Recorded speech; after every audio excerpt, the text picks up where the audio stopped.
Hello and warm greetings. Welcome to the Analyst by Vajiram And Ravi, where we would try to comprehensively analyze 7 articles in 2 different sections.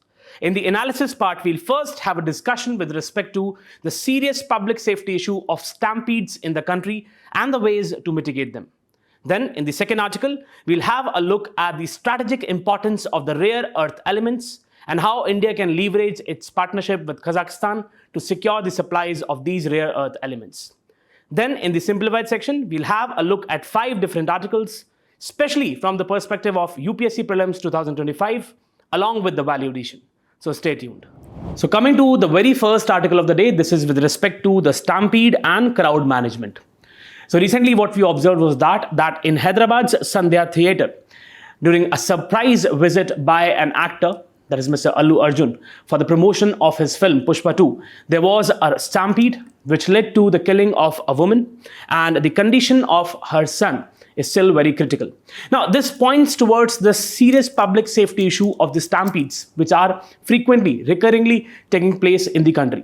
Now, for example, you have the data which is provided in this particular article by the National Crime Records Bureau, which says that between 1996 and 2022, India recorded around 4,000 incidents of stampede, which led to the killing of almost 3,000 people, right?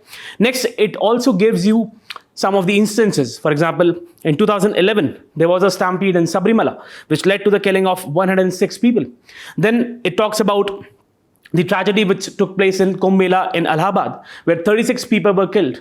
Then it also talks about the stampedes at the political rallies, right? So we had in 2014, almost 30 people were killed in a stampede at the Gandhi Maidan in Patna. So this is a very serious public issue.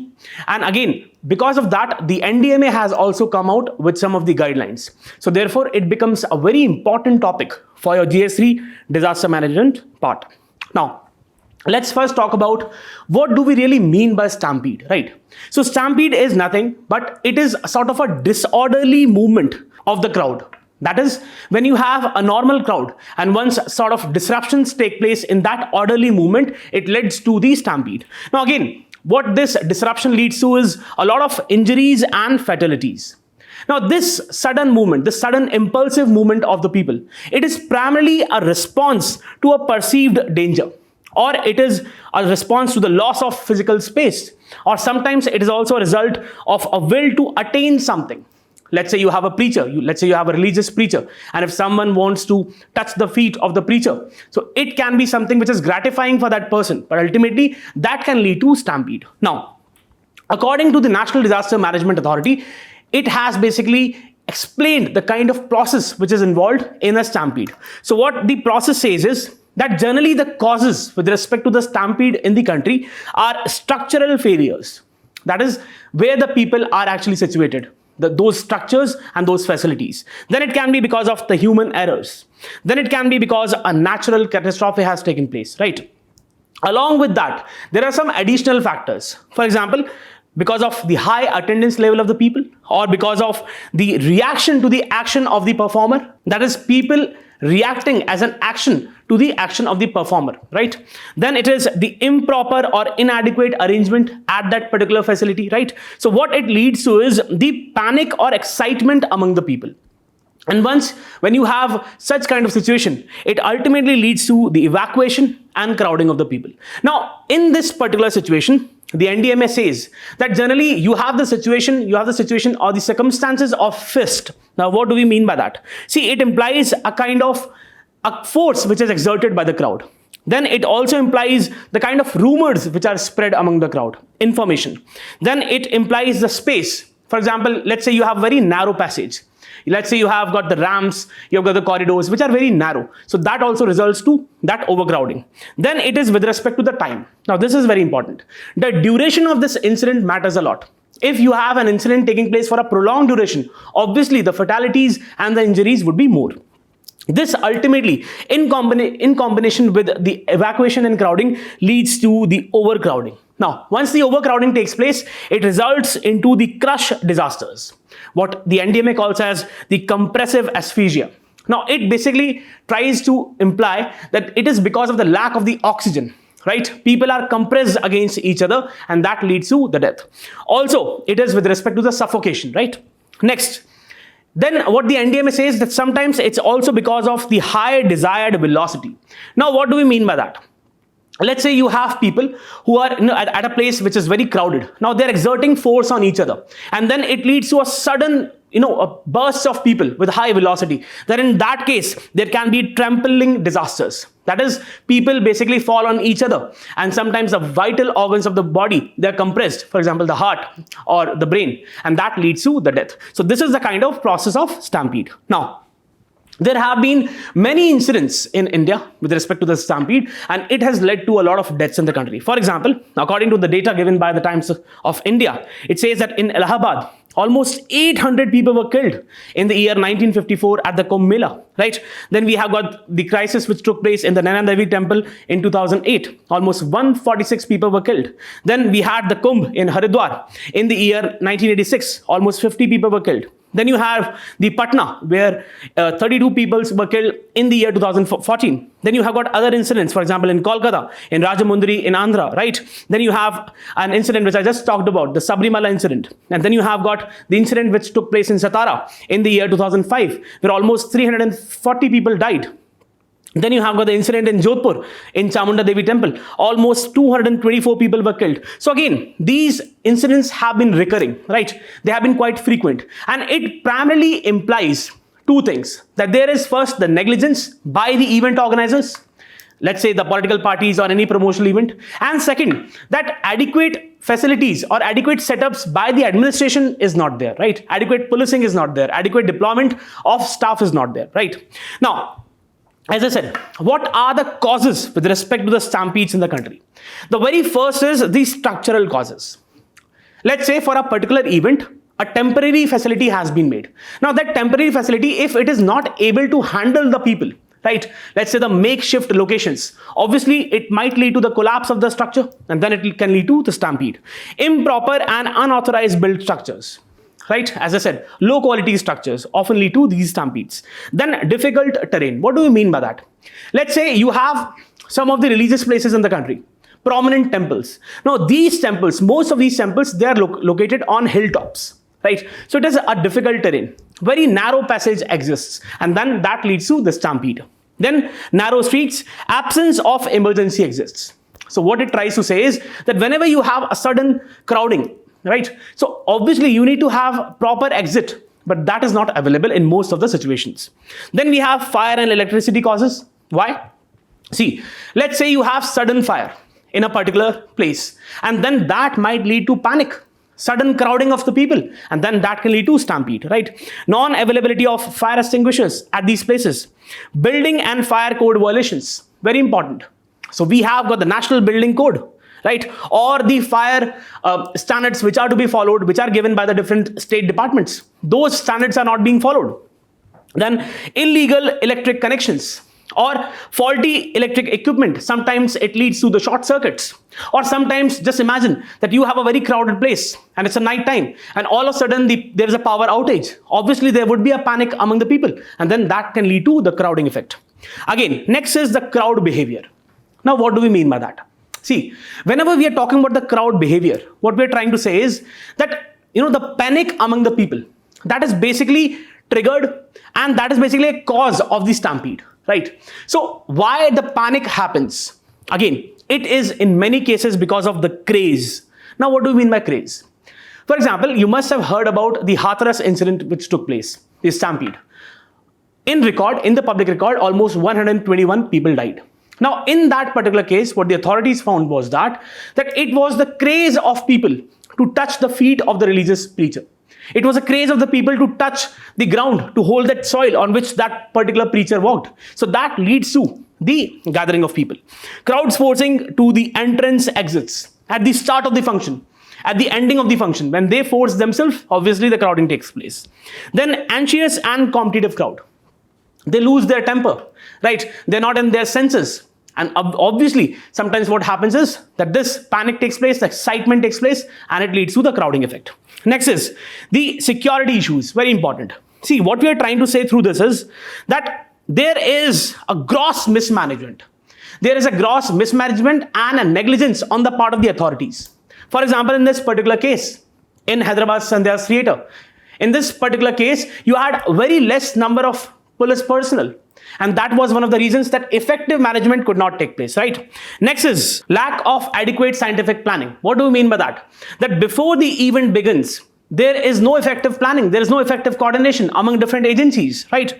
Lack of adequate surveillance, be it through the CCTV cameras, be it through the video monitoring systems, be it through the drones. It's all absent, right? Next is lack of coordination between the stakeholders. Now, who are these stakeholders? First, you have the event organizers. Second, you have the police personnel. Third, you have the administration.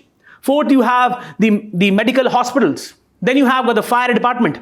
There is literally the absence of the coordination among these agencies, right? Coordination gap between these agencies. Inadequate water medical assistance.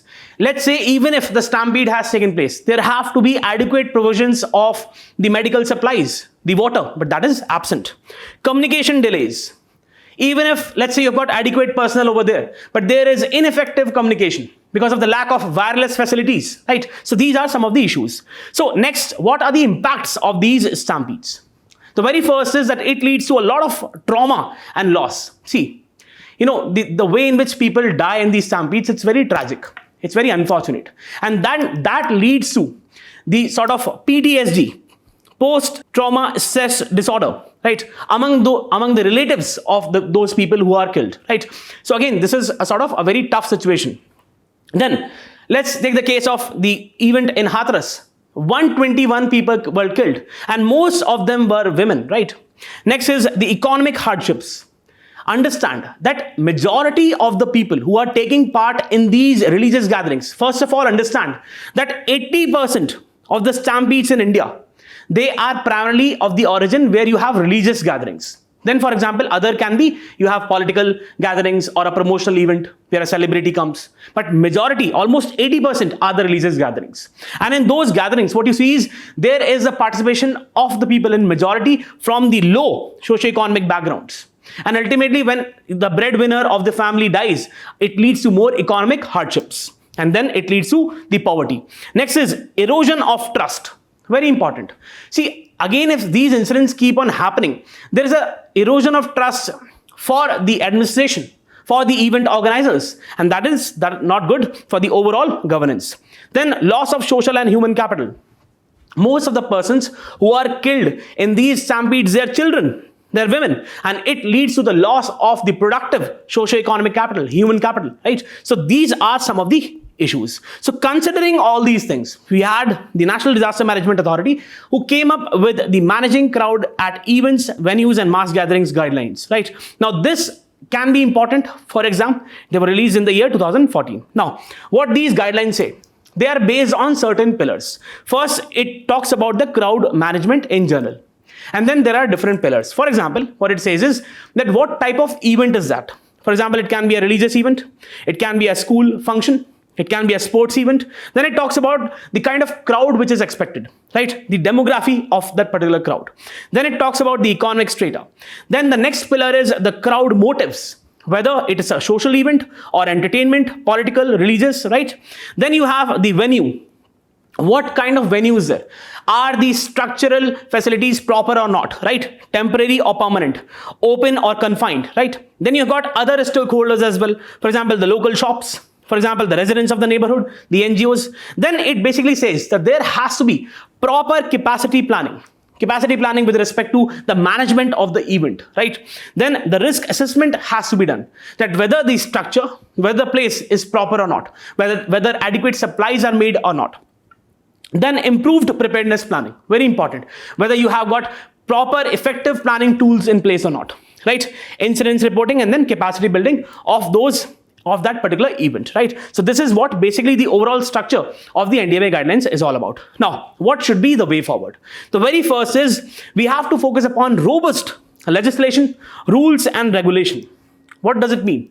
We had the Supreme Court in the Upahar cinema tragedy, which clearly said that there's a need for a comprehensive legislation where you need to fix the liability of the state or the liability of the people who are organizing that particular function, right? If a sudden tragedy takes place. Then specialization and professionalism. Again, the personnel has to be properly trained, whether it's the police, whether it's the event organizers, they have to be given proper training. There has to be effective communication, be it through wireless. Then specialized personal training. Safety insurance is a must for all those people who are even managing that particular event and those who are actually participating in the event. Then use of technology, be it through the closed circuit TV cameras, right, CCTV cameras, or be it through the video monitoring system, or be it through the mobile control room, be it through the drones. It has to be there, right? There has to be facial recognition also, so that there can be a proper trace of the people who are involved in a particular tragedy. Next is capacity evaluation. That is, you have to evaluate whether the location is capable of holding a particular event or not, right, before the event takes place. Then crowd behavior management.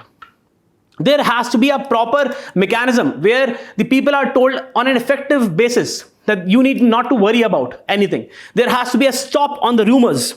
There has to be efforts from the side of the government where they basically do these calming of the people, right? Then systematic exits need to be there. That is, it should not be like there is only one place from where the people can exit. There have to be multiple exits. Then penalties, stricter penalties must be there. If sudden, an event happens, there has to be a proper liability, right, in that particular place. Revocation of the licenses. That is, in case if the particular place is not having a proper, verification or certification with respect to National Building Code, or the fire safety protocols, if they're not being followed, there has to be the revocation of the licenses. Then random tax and inspection, maybe from the third party, so that these places where public events take place, they are actually secure. Next is learning from the global best practices. So what we are trying to say is that you have some of the events which take place where a lot of people basically accumulate, right, converge. Let's take the case of the Hajj pilgrimage in Mecca in Saudi Arabia, right? So they have a very effective preparedness system. They have a system which to manage the crowd in a very effective manner. So that can be emulated, right? So what we are trying to say is that such events are very tragic. It leads to the loss of life of people, primarily who are from the low socioeconomic backgrounds. And then this ultimately affects their families. It creates a situation of stress. And then it has other issues as well. So such events should not happen, and adequate steps must be there. For example, like we have just talked about, so that we can basically mitigate these crises. So that is it, what you need to know with respect to this particular article. Let's have a mains practice question. The question says, stampedes in India have frequently led to significant loss of life, particularly during religious, cultural, and public gatherings. Analyze the key reasons for recurring crowd management failures in India. Suggest measures to enhance the crowd management systems to mitigate such disasters in the future. 15 marks, 250 words. Please do write a particular answer in this question. So coming to the second article, it is with respect to tapping into the Kazakhstan's rare earth elements. Now, the gist of the article is that as of now, India is focusing upon few very important sectors, be it the renewable energy, be it the electronics manufacturing, or be it some core strategic sectors, be it the space, right, or defense. Now, all these sectors require one very important thing, and that is rare earth elements. Now, India, though it has sufficient reserves of rare earth elements, but it does not have the adequate technology to extract them. And that is the reason that it is quite dependent on China for that. But it is what it is trying to do is that it is coming into different agreements, diversifying the supply, right? For example, with the US, with Latin American countries, with African countries. But again, what the author of this article says that India needs to leverage upon its partnership with Kazakhstan, because Kazakhstan is a country which has a lot of these rare earth elements, right? So we'll see what these rare earth elements are all about and how India can leverage its partnership with Kazakhstan to secure the supply of these rare earth elements. Now, this is a part of GS3 Infra and Energy. Now, what do we mean by these rare earth elements?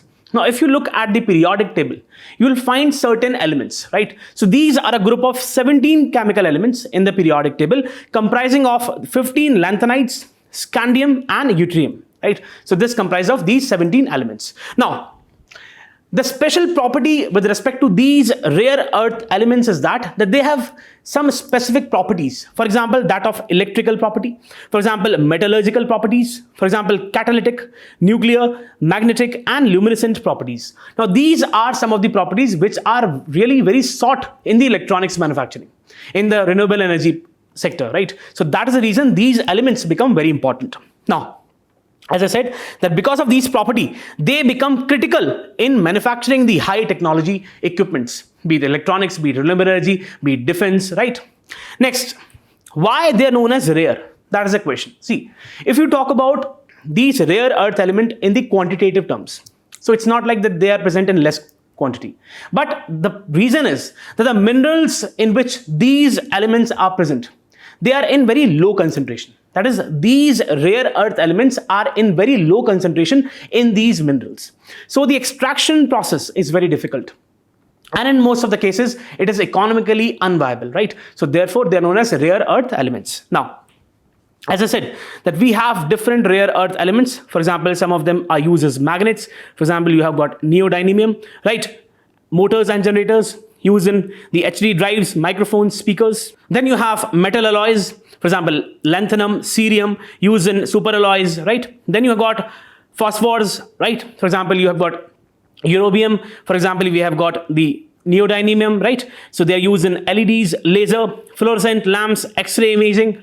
Then you have got catalysts and chemical processes. They're used in automotive catalysts. They're used in diesel additives. Then you've got ceramics and glass. They're used in polishing media, UV resistant glass, capacitors, sensors. Almost, see, please understand that all of these things are almost ubiquitous. They're present everywhere. Be it the smartphones you're using, be it anything you're using, they are present in those particular equipment, and it can be then used for other purpose. Now, the general purpose are, for example, used in renewable energy. So they are used in the wind turbines, in manufacturing the wind turbines. Then you've got the solar panels. For example, silicon, right? It is used in the solar panels. Silicon is a critical mineral. Then we have got the electric vehicle batteries. It uses lithium, for example. So we have got neodymium, we have got dysprosium, right? In magnets. Then we've got in electronics, essential for smartphones, computers, light emitting diodes.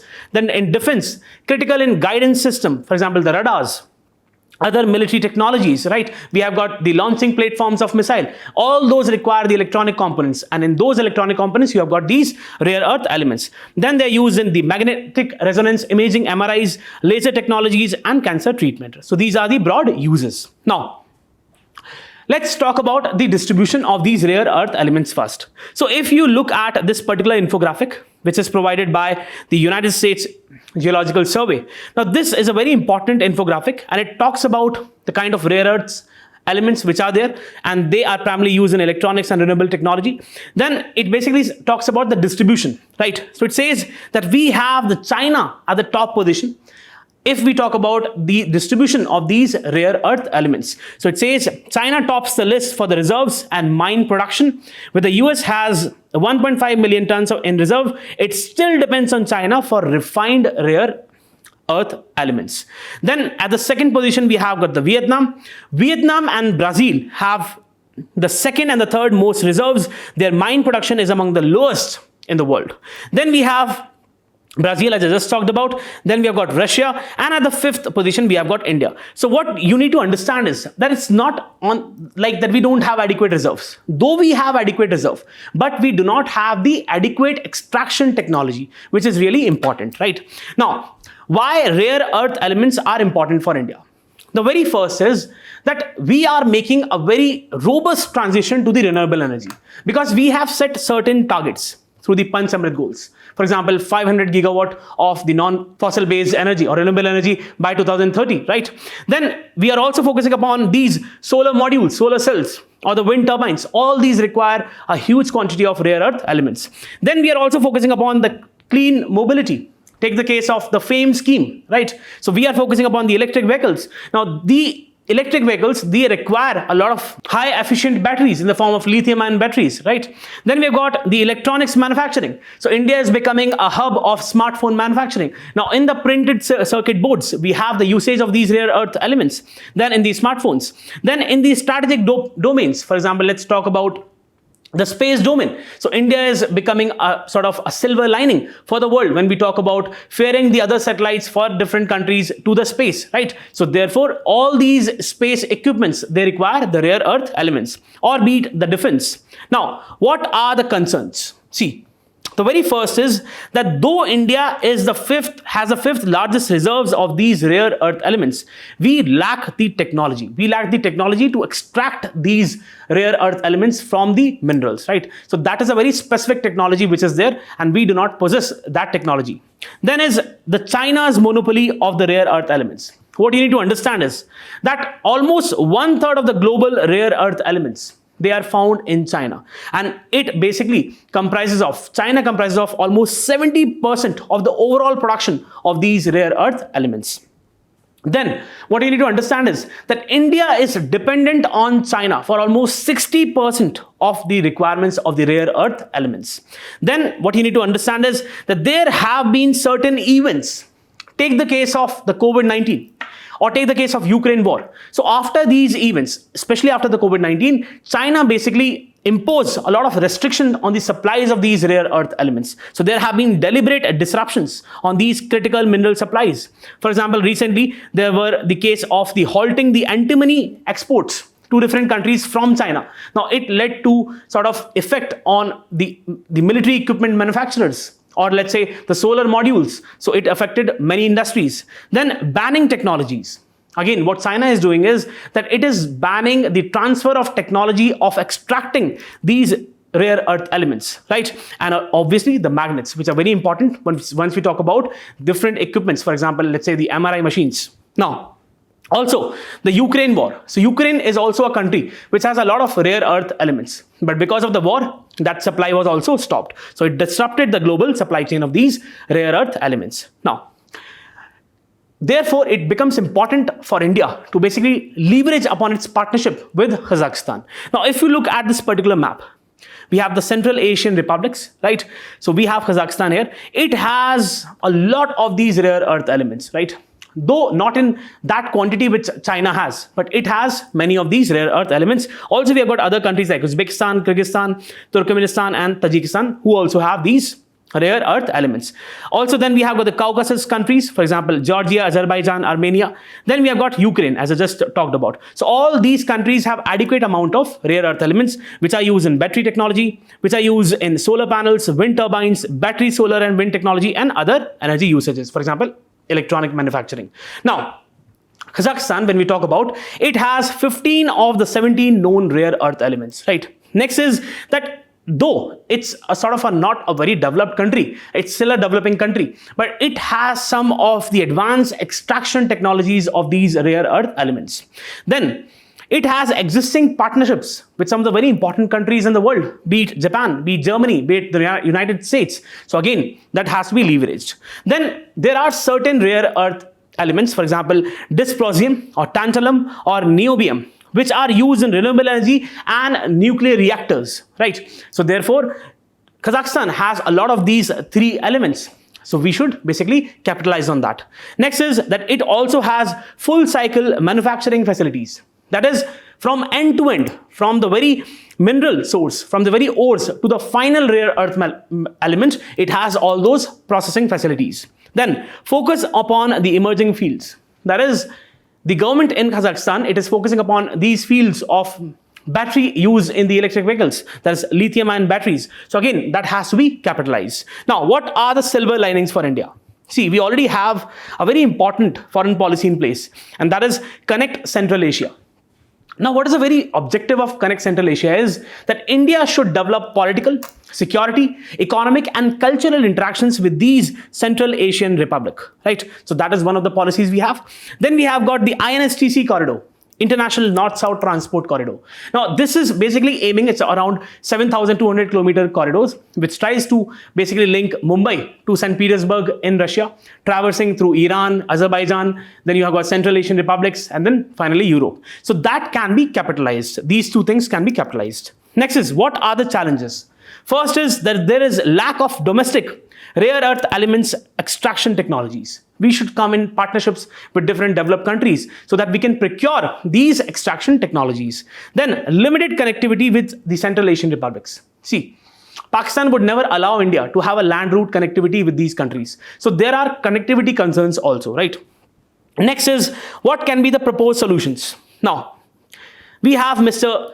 Ajit Doval, the National Security Advisor, who has said that we can basically we can make a forum, for example, India Central Asia Rare Earths Forum, so that in that particular forum, we can basically exchange the views and have a more robust connection with respect to this particular rare earth elements. Then we can also go for bilateral joint ventures, where the focus is upon the research and development, the extraction of these particular rare earth elements. Then we can also go for a regional rare earth elements market, so as to basically make sure that the dominance of China is reduced.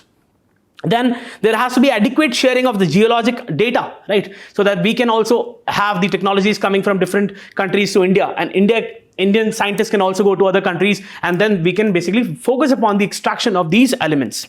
Then sustainable extraction principles. See, again, what we are trying to say is that the extraction has to be sustainable, right? And we can basically make some guidelines and therefore extract these particular elements. So what we are trying to say is that these elements hold too much of importance when we talk about the prominent industries, be it the space, be it the electronics, be it the renewable energy. So we need to basically diversify the sources, and Kazakhstan, according to the author, is a very important place, is a very, very important country, and we should leverage upon the interactions we are having with the Central Asian republics. So this is what you need to know with respect to this particular article. Let's talk about a mains practice question. The question says, rare earth elements are crucial for India's transition to the renewable energy and technological self-reliance. Discuss the strategic importance of REEs for India and the challenges associated with the domestic production. Highlight how a partnership with Kazakhstan can address India's rare earth elements need and reduce dependence on China. 15 marks, 250 words. Please do write a particular answer on this question. So coming to the simplified section, we have the first article as euthanasia or assisted dying. So the gist of the article is that we have the British House of Commons, which has basically voted in majority for the assisted dying, what we call as euthanasia. Now, there are some people, section of society in Britain who advocate basically for the assisted dying, saying that a person should have the right to a dignified death. On the other hand, you have the church who says that this might lead to the forceful death of those people, the vulnerable patients, right? So again, there are conflicting views. But now, why this topic becomes important is that we have to look at the India's case. Whether euthanasia is allowed in India or not, what kind of euthanasia is allowed, and what is that prominent case? That is Aruna Shanbag case of 2011, right? Now, when we talk about euthanasia, it is the act of deliberately ending a person's life to relieve them of suffering. Let's say you can have a person who is in coma, what we call as the persistent vegetative state, where the person is unable to take any action on his own. So in that particular case, you can have a sort of euthanasia, assisted dying, where the person can be given a dignified death, right? It can be classified based on the method and the nature of the consent. So there are primarily two classification methods. First is on the basis of method. And we have active euthanasia. Now, what does the word active euthanasia means? That you are basically having a direct action to cause the death of a person. There is proper intervention, right? So maybe it can be through a lethal injection, right? So in many of the jurisdictions around the country, it is more controversial and it is less widely accepted. Then we have passive euthanasia. Now, what it means? See, it means that you are allowing a person to die by withdrawing the life support system. Let's say a person is on a ventilator for many years, and you are withdrawing that ventilator and the person dies on his own. That is passive euthanasia, right? Now, for example, turning off a ventilator. Now, this is legally recognized in many countries, including India, under proper guidelines, right? Now, next we have the classification based on consent. First is voluntary euthanasia. That is when the person makes an explicit request. For example, we have countries like Netherlands, Belgium or Canada, where we have the provision of the voluntary euthanasia. Then we have got non-voluntary euthanasia, where let's say you have got a person who is not in a condition to take a decision, right? So patient is unable to provide the consent.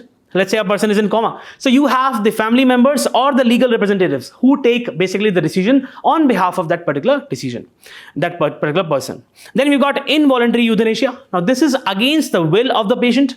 It is generally deemed as unethical and it is equated to murder in many countries. So that is basically the classification. Now, if you look at the particular article, what the article says is that the British House of Commons on November 29th, voted by a majority to legalize the assisted dying, a less controversial synonym for assisted suicide in England and Wales. Now, this signals a seismic social shift on the emotive issue.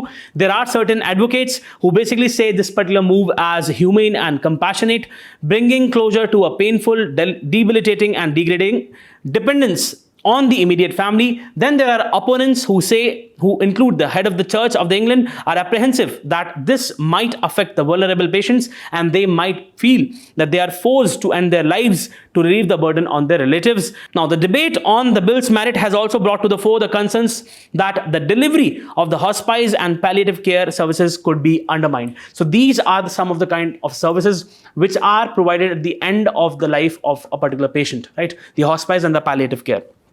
Then we have got some of the basically campaigns. For example, Give Us Our Rights campaign. About 75% of the public has backed the liberalization of assisted dying. So more people are in favor of this particular act of the British House of Commons. Now, what is the position in India? Now, you need to understand the historical background. So we had a very tragic incident where you had a particular nurse in 1970s, Miss Aruna Schonbach. Now, she was assaulted, and then that led to a persistent vegetative state of Miss Aruna Schonbach. Now, in 2011, there was a petition submitted in the Supreme Court that she must be allowed to die in a dignified manner and active euthanasia must be allowed. But Supreme Court very categorically said that no, we will not allow active euthanasia. However, Supreme Court said that we can allow the passive euthanasia, right? That is withdrawal of the life supporting systems. Then in 2015, basically it was allowed, and in 2015, Aruna Schonbach died. Now, what you need to understand is that then it was the case of 2018, that is the Common Cause versus the Union of India, where Supreme Court very categorically said that there is the right to die with dignity, and it forms an integral part of the right to life and personal liberty under Article 21, where the Supreme Court gave very explicit guidelines that passive euthanasia can only be allowed with the proper guidelines, right? We'll look at this. So the court also legalized passive euthanasia, which involves a withdrawal of life support system from the terminally ill patients. Now, this allows individuals to die in a natural death in the absence of medical interventions. The top court also issued the comprehensive guidelines to facilitate the passive euthanasia. For instance, if the patient leaves behind a living will, 2 witnesses and attested by a judicial magistrate. In 2019, we had the Indian Society of Critical Care Medicine who filed an application seeking a modification of these guidelines, and again saying that these guidelines were very tough, right? So accordingly, a 5-judge constitution bench in 2023 simplified the process by imposing strict timelines at each stage and limiting the role of judicial magistrate. In September, the Health Ministry released the draft guidelines on withdrawing the medical support for terminally ill patients, addressing a regulatory gap that had left the healthcare professionals in the lurch. These specify that the doctors must refrain from initiating life support measures when they offer no benefits to the patient and are likely to cause the suffering and the loss of dignity. So again, the conclusion is that in India, we allow the passive euthanasia with proper guidelines, right? Active euthanasia is not allowed. So this is for this article. So coming to the next article, that is Fisheries Extension Service. Now, see, this article is important when we consider the GS3 aspect of animal husbandry. Now, what do we mean by, first of all, the aquaculture, right? So aquaculture is basically, it refers to the cultivation of aquatic organisms in controlled environment, right? So that is what you need to understand. And it can be for any purpose, be it the commercial, recreational or public purpose. Now, the other point which has to be understood is that it's not just restricted to inland. That is, refers to the all types of water environment, be it ponds, rivers, lakes, oceans, man-made closed systems on land, right? So this definition is provided by National Oceanic and Atmospheric Administration of US. Now, let's talk about what do we mean by these extension services in fisheries. So again, we have specific programs and policies in place which try to enhance the overall productivity of this particular sector, the fisheries sector, through various interventions. That is what the overall broad domain of extension is all about. So these are specialized programs and activities aimed at improving the knowledge, skills, practices of individuals and communities engaged in fishing and aquaculture. Now, the focus of these programs is to promote sustainable fisheries management, aquaculture practices, resource conservation, and community development. So it's a very broad framework. It's not just restricted to enhancing the production of the fishes, but it also includes the overall well-being of the fishers and fishing community. Now, what are the key features of any fisheries extension program? The first is capacity building. That is, we are focusing upon the fishing community, the fishers, so as to provide them the adequate capacity so that they can basically deal with different things. For example, they have the adequate capacity to deal with a sort of a spread of disease, right? Then technology transfer should be there. So the state, the government should invest in these technologies so as to enhance the overall production, right? For example, in post-harvest handling, then resource management. That is, we are focusing upon the conservation of the aquatic species, right? Sustainable fishing practices. Then awareness programs. That is, there has to be proper awareness with respect to the kind of credit which is being given by the government to these fishers, financial assistance and market access. Then infrastructure development. That is, let's say the government is providing some incentive to basically install the hatcheries or to form the cold storage facilities. Then the policy advocacy.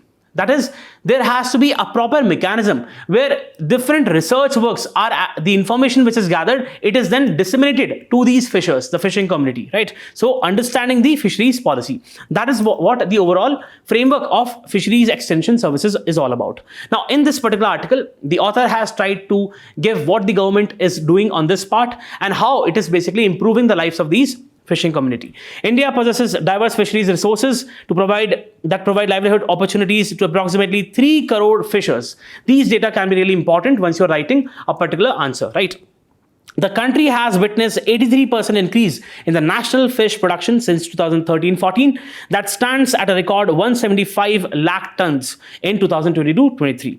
With 75% of this coming from inland fisheries. Important, there can be a prelims question, right? Who dominates, whether the inland or the marine? So the answer is inland. India is the second largest fish and aquaculture producer globally. Now, in this particular background, strengthening the last mile fisheries and aquaculture extension service is of paramount importance. The extension should provide request-based services to the fishers so that the overall life cycle of the improved species is done. Water quality is also focused upon, disease and available reeling technologies, address the issues faced by seed growers, hatcheries, and conduct need-based training to promote the sustainable practices. That is whatever we studied in the fisheries extension services.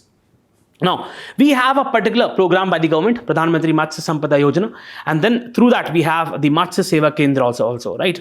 So what is the role of Matsya Seva Kendras? Now, under the Pradhan Mantri Matsya Sampada Yojana, we have these Matsya Seva Kendras. Now, they have been basically deemed as a one-stop solution to provide a range of extension services by trained aquaculture professionals. Assistance to set up such Kendras for women and weaker section, right? To the tune of 60% is available. Funds provided to the state government and union territories for operationalizing 102 such kendras has already been done. So we have, for example, Matsya Seva Kendra in Thrissur in Kerala. Then we have got Matsya Seva Kendra in Nasik, then in Sangli in Maharashtra. Now, the government of India advises these MSKs to mobilize the startups, cooperatives, fish farmers, producers, organizations, joint liability groups, and self-help groups to share the best practices. So we have got different farmer producer organizations. We have got the joint ventures, the startups who are engaged in this overall domain of fish production. So basically the MSKs, they mobilize the knowledge which is gathered by these stakeholders. Includes regenerative and conservation management practices for both inland and marine fisheries. Now, then we have this concept of Sagar Mitras. Now, it's basically a very innovative feature. Sagar Mitras in coastal and UTs act as a vital interface between the government and the seaborne fishers. They compile information and data on the daily marine catch, price fluctuations, and requisite marketing training needs, and at fish landing centers and harbors. They disseminate the information to fishers on the local regulations, weather forecasts, natural calamities, hygienic fish handling, and other things. Understand, the gist is that you have these Sagar Mitras as the intermediaries between the farming community and the government, right? So it basically leads to a proper dissemination of information and ultimately the productivity increases. How can extension services be improved? So we have the need of the RS twofold. First is The above initiative should be institutionally converged with the field extension machinery of the Indian Council of Agriculture Research driven Krishi Vigyan Kendras. So you already have through this particular Pradhan Mantri Matsya Sampada Yojana as Matsya Seva Kendras. Now they should be linked to the Indian Council of Agriculture Research Krishi Vigyan Kendras so that there is proper dissemination and exchange of information taking place. Then second, promoting digital outreach. The National Fisheries Development Board has initiated a nationwide virtual learning platform that is Aqua Bazaar that enables experts to clarify the basic concepts and provide practical demonstrations to fishers on breeding seed production of commercially important fish. Again, Aqua Bazaar, it's basically trying to focus upon the marketing aspects. Then the World Bank assisted Government of India project to formalize the fisheries and aquaculture sector is a boon indeed. It aims to create work-based digital identities of all fishers and fish farmers in the country, strengthening their extension capacity and overall well-being, right? So this is the gist of the article. Now, there are two very important schemes related to the fishery sector. So we have got the Pradhan Mantri Matsya Sampada Yojana. So as I said, it was basically launched for integrated, sustainable and inclusive development of the marine and inland fisheries. We have these amount which was basically provisioned for this particular service. Key activities will be cage culture, seaweed farming, ornamental fisheries, new fishing vessels, traceability and lab network. Then we have a second very important scheme, that is Pradhan Mantri Matsya Kisan Samriddhi Saha Yojana. Now, the objective of this particular scheme is to basically for the formalization of the fisheries sector, supporting the fisheries, micro, small enterprises. Investment of almost 6,000 crore over the next 4 years from 23-24 to 26-27 in all the states. Again, there would be the creation of National Fisheries digital platform, and then it would support 6.4 lakh micro enterprises, 5,500 fishing cooperatives around the country. So these two schemes can be really important for your prelims. That is what you need to know with respect to this particular article. Coming to the next article, this is with respect to the recent approval given by China for the construction of the largest hydroelectric project in the world on the river Brahmaputra, what it calls as Yarlung Zangpo in the Tibet region. Now, the overall gist of the article is that just before a few days, we saw that there was the special representative meeting between the NSA Ajit Doval and the Foreign Minister Wang Li of China. And over there, what they focused was having a proper interaction, right? So that we can reduce the conflict, these sort of disturbances at the LAC. But now what China has done is, and it's Chinese tactic, that it has recently approved this hydroelectric project. Now the concern for India is that since this project is situated on a highly seismic sensitive zone, right? So it's a very sensitive area when we talk about the tectonic of the Himalaya, right? And once you're creating such big hydroelectric projects, obviously there is a concern with respect to the security of the downstream areas, that is in India, right? The project to be constructed is at the bend where the Yarlung Zangpo makes a complete bend and then turns into India. That is where the project is said to be developed. Now, what the article says is that China has approved the construction of the world's largest dam, and the cost is amounting to $137 billion on the Brahmaputra River in the Tibet region, very close to the Indian border, and this has basically raised concerns in the lower riparian countries, that is India and Bangladesh. Now, the hydropower project in the lower reaches of the Yarlung Zangpo, the Tibetan name of the Brahmaputra, according to the official statement, was quoted by the particular agency in China. Now, this dam is to be built at a huge gorge in the Himalayan reaches where the Brahmaputra makes a U-turn and flows into the Arunachal Pradesh. Can you just see this particular turn, right? So here the river is making a turn, and it is somewhere here that this particular project would be constructed. The total investment is to the tune of $137 billion, which would dwarf any other single infrastructure project in the world, including China's own Three Gorges Dam. So till now, you had one very important project on the Yangtze River in China, that is Three Gorges Dam. It was itself a very big project, but now you have the construction of this particular project which China has approved. Now, this is set to basically surpass the kind of the investment which was made in the Three Gorges project. Now, China has already optionalized the US $1.5 billion ZAM hydropower station, which is largest in the Tibet in 2015. So again, concerns arose in India as the dam, besides empowering China to control the water flow, could also enable Beijing to release large amounts of water, flooding the border areas in times of hostilities. So this has been a Chinese tactic. Once you have the construction of the dam, it would give a leverage to China to control the water supply. And in the times of crisis, when you have hostilities at the border, China can release a huge amount of water, and then that can lead to sort of huge flooding in the states of Arunachal Pradesh or the other states of Northeast India. India and China established expert level mechanism in 2006 to discuss the various issues related to the trans-border rivers. Again, and also the focus was on the hydrological information sharing. But what you need to understand is that there is no formal treaty with respect to the hydrological data. And that is the reason in 2017, what happened was after the Doklam crisis, China refused to share the hydrological data, which is very important to have, different sort of administrative provisions in place. So again, we cannot really trust China. Now, the Brahmaputra Dam presents an enormous engineering challenge as the project site is located along a tectonic plate boundary where earthquakes occur. The Tibetan Plateau, regarded as the roof of the world, frequently experiences the earthquake as it is located on the tectonic plates. Now, data sharing of the trans-border rivers figure in the talk, which were held recently, the special representative talks. The special representative talks provided positive directions for cross-border cooperation and exchange in the data sharing of the trans-border rivers. The Brahmaputra flows across the Tibetan Plateau, carving out the deepest canyon on the earth and covering a staggering vertical difference. See the gradient which is there in the Brahmaputra, almost of 25,154 feet. The gradient, the loss in the, basically the height, right, before reaching India. According to a 2023 report, the hydropower station is expected to generate 300 billion kilowatt hour of electricity, enough to meet the annual needs of over 300 million people.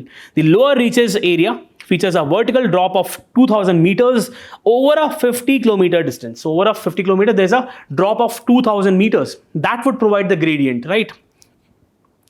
Representing nearly 70 million kilowatts of resource. That is more than 3 times of the Three Gorges Dam. So we have the Yangtze River, right? And in this particular river, we have got the Three Gorges Dam here, right? And this project, which China is actually planning, it would be somewhere here, right? Now, to harness the hydropower potential of the river, 4 to 6 20-kilometer long tunnels must be drilled through the Namcha Barwa mountain. So we have a prominent mountain, Namcha Barwa. From at this very particular place, the Brahmaputra makes a turn, right? So we have this Namcha Barwa here. Here we have the turning point of the Brahmaputra. Then we have a particular person from the Chinese government who has said that this project for national security, allowing water resources and domestic security, the project will also smooth cooperation with South Asia. Now it remains to be seen what would happen. It could generate income of $3 billion for the Tibet Autonomous Region. Official statement said that it would play a positive role in accelerating the country's efforts to create a new development pattern. Now, this is also of great importance to advancing the country's strategy for carbon peaking and the carbon neutrality. Now, this is from the perspective of what the officials in China have said. But from the Indian perspective, what you need to understand is that this is a very strategic concern because China at any time might let huge volumes of water flow, and that can lead to a sort of flooding in the downstream areas of India and Bangladesh, and therefore this is a security challenge. This is what you need to know with respect to this particular article.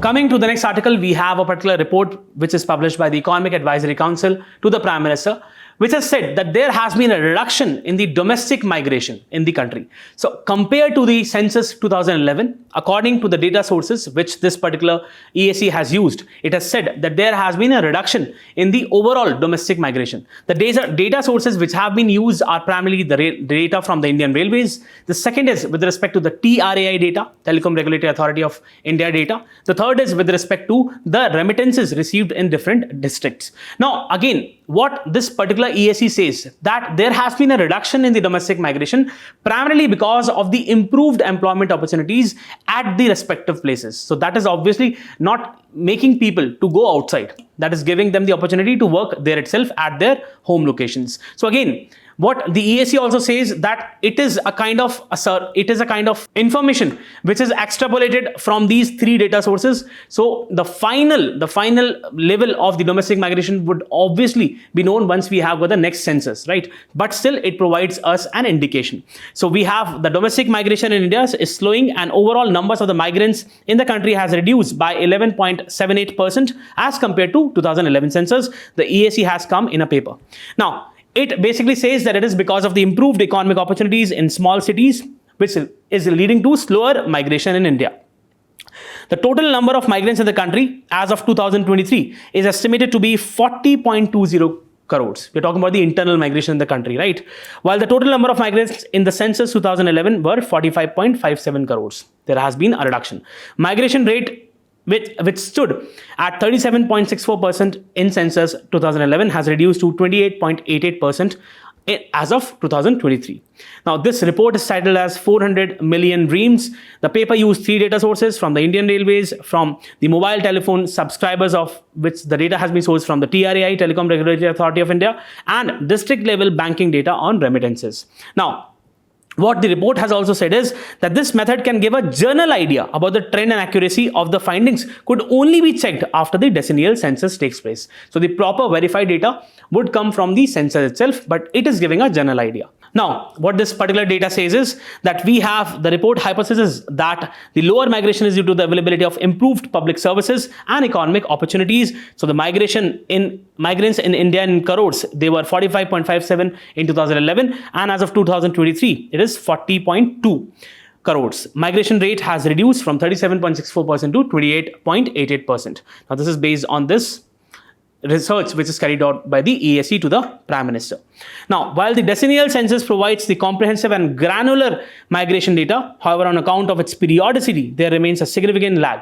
So what we're trying to say is, see, we have the census which is already delayed, but you need to have a proper source with you, source of data, so that the government can basically come out with proper policies in place. And for that, the ESC has worked and come out with its report. Similarly, the household surveys capturing data on domestic migrations are restricted by the size of their datasets and have limits in building the source destination information, seasonal trends, events on the trends in migration, etc. The paper also said that migration in India is slowing because of improved economic opportunities in the smaller cities on account of availability of improved services such as education, health, infrastructure, and connectivity. Improved economic opportunities in or near major source of migration. Now, this is an indicator of the overall growth in the economic status of the country. The top origin districts are coalesced around the major urban agglomerations. We have got the Delhi, Mumbai, and Chennai, Bangalore, Kolkata. So we have got the origin districts, they are near these agglomeration centers. The composition of the top 5 recipient state attracting migrants, including the intrastate migrants, has changed. We have West Bengal and Rajasthan as the new entrants, while Andhra and Bihar are now ranked a notch lower. Other 3 states in this top 5 list are UP, Maharashtra, and Madhya Pradesh. Now, here we have a very beautiful infographic which talks about the total internal migration in the country, domestic migration. So basically we have got the points in the red which talks about the districts having high net in migration, and then we have got in brown which talks about high net out migration. So if you just look at this particular state of Assam, so what Assam says is that in Sonitpur you have in migration, high net in migration, while the out migration is from Nalbari and Darang. Then let's talk about Uttar Pradesh. So in Uttar Pradesh, we have got Gautam Buddha Nagar, the Noida, which sees a lot of in migration. And then you have got so many cities which are witnessing out migration. Then we have got Haryana, where we have cities like Chandigarh and Gurugram who are witnessing high amount of in migration. On the other hand, we have got cities in Rajasthan like Churu who are basically having a sort of high out migration. Then we have got Gujarat. So in migration is in Surat and Valsad, and out migration is in Amreli, right? Then we got Maharashtra, we have got Daman, Dadra, Nagar Haveli, Thane, Mumbai. In migration is being witnessed, and these places out migration. Similarly, we have got Karnataka, Bengaluru in migration, and then we have got Bidar, where there is a lot of out migration. So this information, just have a look at this, and then that can give you a sort of a good amount of knowledge with respect to the kind of the happenings we are having in the internal migration, right? The kind of trends we are having in the domestic migration, because possibly a question can come with respect to the migration aspect. So that is it with respect to this particular topic. So coming to the last article of the day, it is with respect to the recent inauguration of the Ken-Betwa River Interlinking Project. So see, the gist of the article is, we have already covered this in the previous Analyst. Now, the article is very much specific to the point that the kind of flagging off, the kind of approval which is given to this project has not taken into consideration the environmental aspect, the ecological aspect.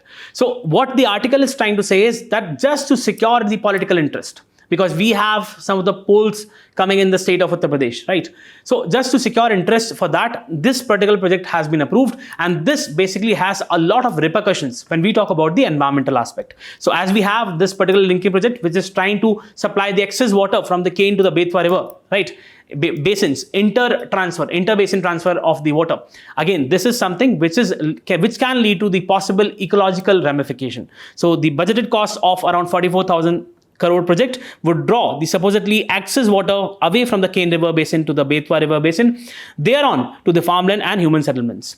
Now, when the Union Cabinet basically approved this project in 2021, we had the National Green Tribunal was still deliberating a challenge to its green clearance, right? So it was already in that phase where discussions were taking place in the National Green Tribunal. But however, the cabinet already approved it. The government itself has ignored the critical comments from the experts, members of the empowered committee appointed by the Supreme Court, and bypassed the due process. Again, the overall argument is with respect to the ecology part, that adequate safeguards have not been taking place. So we have got this particular project. So we have got the Ken River. This is the area where the particular project is being planted. And we have a particular area, Daudhan, right, which is supposed to have a lot of ramifications when we talk about the biodiversity. The law has strict terms for allowing the hydroelectric power projects in ecologically sensitive areas. The Daudhan Dam will be erected inside the Panna Tiger Reserve, but there is little evidence of such scrutiny. The dam will destroy the lakhs of trees and destabilize the fragile ecosystem. The government has also refused to release the hydrological data of the basins, claiming that they are sensitive in nature. The information is sensitive. Now, various studies have asserted that the Ken and the Betwa basins suffer floods and droughts together, and that the subcontinent's rainfall and sedimentation pattern stands to be altered if this particular project is gone with. Now, the Betwa basin can be replenished more affordably by maintaining environmental flows and bolstering natural storage. What do we mean by environmental flows? That minimum level of flows which a river should be having so as to maintain the ecology of the overall river. But again, if the transfer of the water would take place, obviously that would affect the ecological flow, the environmental flow. The government's principal claim is that the Kenwa and the Betwa basins are respectively water surplus and water deficient. The Betwa basin is water deficient strictly because it hosts several lakh hectares of irrigated cropland. Should the demand of the Ken basin increase, both areas will suffer.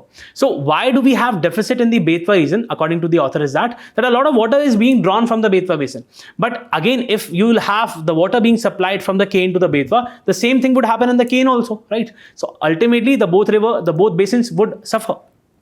Experts have suggested that the project is a ploy to pacify the electorate in the Bundelkhand of the state of UP, and it is said to have poles, and also to improve water supply to the reservoirs in the lower Betwa thanks to the upstream blockades. The project seems more of the product of political expediency, right? So proper evaluation has not taken place, environmental clearances have not taken place than the current ecological sense.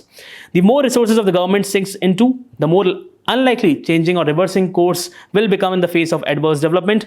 The responsibility and the cost of mitigating the adverse consequence of this project, including the recently launch of Parbati Kalisin Chambal link. So this is another project where government is working upon. So we have got these three rivers, Parbati, Kalisin and the Chambal river, which involves a sort of interlinking project. So this project would also have the same repercussions which this Ken Betwa could have, right? So this is the overall gist of the article. What the article is saying that adequate provisions have not been made when we talk about the ecology of this particular area. This has only been done to serve the political interests, as the author says. So here we come at the end of the session. I hope you really enjoy the session. Do let us know through your likes and comments. All the best. Thank you.